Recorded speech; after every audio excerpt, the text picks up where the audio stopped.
Beberapa teman menganggap mengucapkan Natal boleh-boleh saja. Ketika diberitahu bahwasanya itu dilarang, mereka tetap berdalih bahwa itu boleh-boleh saja untuk menjaga hubungan dengan sama muslim. Bagaimana cara meyakinkan mereka bahwa hal ini dilarang dalam Islam, sementara saya sendiri memiliki keterbatasan dalam memberikan jawaban kepada teman-teman. Berkaitan dengan dua pertanyaan di atas, apakah kita berdosa jika membiarkan hal tersebut? Misal ketika ada teman muslim yang menganggap mengucap selamat Natal boleh, kita hanya diam saja. Tentu nggak boleh ya, itu harus ingkar mungkar. Orang-orang muslim yang mengatakan bahwasanya boleh saja mengucapkan selamat Natal, saya berani sumpah ikhwah, orang ini tidak punya ilmu agama dan imannya masih sangat tipis. Nggak bisa saudaraku, mengucapkan selamat Natal kepada orang Nasrani sama mengatakan selamat Allah punya anak. Bagaimana bisa Anda berani ya, mengatakan Allah punya anak? Itu kalimat yang sangat berat, jangan gitu. Tidak boleh. Allah subhanahu wa ta'ala itu la syarikalah, tidak ada sekutu baginya. Lam yalid walam yulad, tidak beranak dan tidak diperanakkan. Dan Allah subhanahu wa ta'ala telah mengkafirkan orang-orang Nasrani dalam surah Al-Ma'idah. A'udzubillahi minasyaitonirrajim, laqad kafara alladziina qalu innallaha tsalitsu tsalatsa. Allah telah telah kafir orang-orang Nasrani yang mengatakan trinitas. Nggak boleh. Ngucapin selamat berarti selamat atas keyakinan kalian yang Allah sudah cap mereka kafir dengan itu. Bagaimana bisa dikatakan untuk menjaga hubungan dengan mereka? Kalau Anda menjaga hubungan dengan orang non-muslim, orang Nasrani dengan berteman, bertetangga, partner bisnis, kan gitu. Orang tua kita yang kafir kita silaturahim, tetap berbakti padanya. Kerabat-kerabat yang masih non-muslim kita silaturahim, jenguk kalau sakit, membantu orang miskin mereka. Boleh saja. Tidak ada yang larang dalam Islam itu. Tapi jangan sama sekali berhubungan dengan masalah keyakinan dan ibadah mereka. Nggak boleh memang dalam masalah ibadah. Allah mengatakan, ini tadi subhanallah saya pikir antum sudah tahu nih. Ya, makanya saya ulangin lagi sebab turunnya surah Al-Kafirun. Al-Mughirah telah datang kepada Nabi SAW mengatakan, wahai Muhammad, Mekah kita bagi dua saja. Sehari buat kamu, sehari buat kami. Kata Nabi SAW, saya belum faham, coba jelaskan lagi. Kata dia, sehari Muhammad, kau dukung ibadah kami. Kau ucapkan selamat buat kami. Kau ikutin ajaran-ajaran agama kami. Sehari lagi besok kami ikutin agamamu, kami ucapkan selamat untukmu. Kami dukung ibadahmu.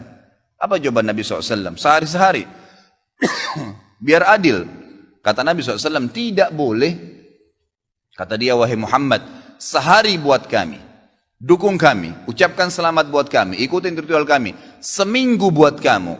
Kata Nabi SAW, tidak boleh. Muhammad, sehari buat kami, sebulan buat kamu. Tidak boleh. Sehari Muhammad buat kami, setahun buat kamu. Tidak boleh, kata Nabi SAW. Terakhir, hai Muhammad, sehari buat kami, seumur hidup buat kamu. Sehari kamu ikutin kami, dukung ritual kami, selamat buat kami. Kalau pakai akal sehat, kalau pakai akal manusia, bukan akal sehat, akal manusia saja secara biasa, kan gitu. Kita pikir, oh lebih baik sehari kita ikutin orang kafir, dukung saja, ucapin selamat sama dia, selesai. Seumur hidup akan masuk Islam. Apa jawaban Nabi SAW? Tidak boleh. Ini. Lalu Jibril AS datang pada saat itu langsung membawa surah Al-Kafirun. A'udzubillahi minasyaitonirrajim. Qul ya ayyuhal kafirun. Katakan kepada orang-orang kafir. Orang kafir ini semua yang tidak syahadat. Yang tidak mengatakan asyhadu an la ilaha illallah wa anna Muhammad Rasulullah kafir. Jelas kafir. Dan itu Allah yang mencap mereka kafir. Gitu kan? Kafir artinya tidak beriman kepada Allah subhanahu wa ta'ala. Orang Nasrani aja mengkafirkan Yahudi kok.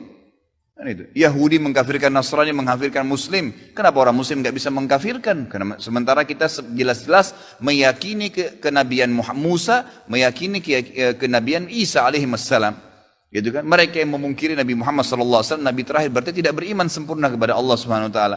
Dan sudah banyak ayat Quran menjelaskan masalah itu. Gitu kan?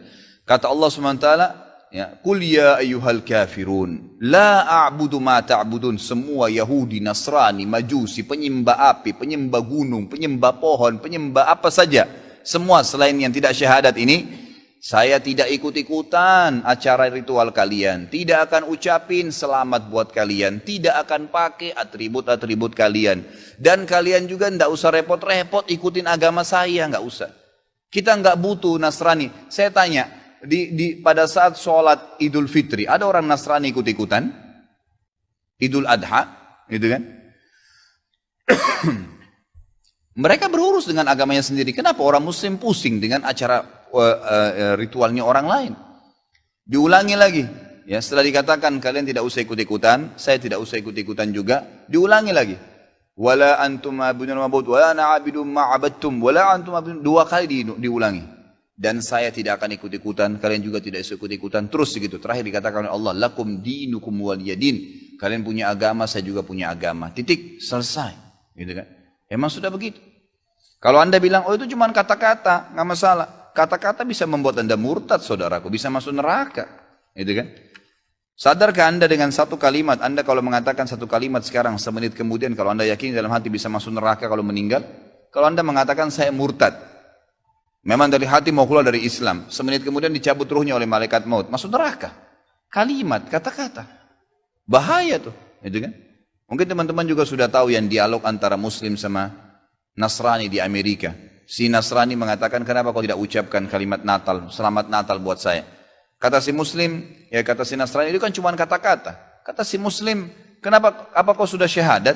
Si Nasrani bilang, enggak. Kenapa kau enggak syahadat? Dia bilang, kalau saya syahadat, saya tinggalin agama saya. Kata si Muslim, itu kan juga cuma kata-kata. Sama, gitu kan?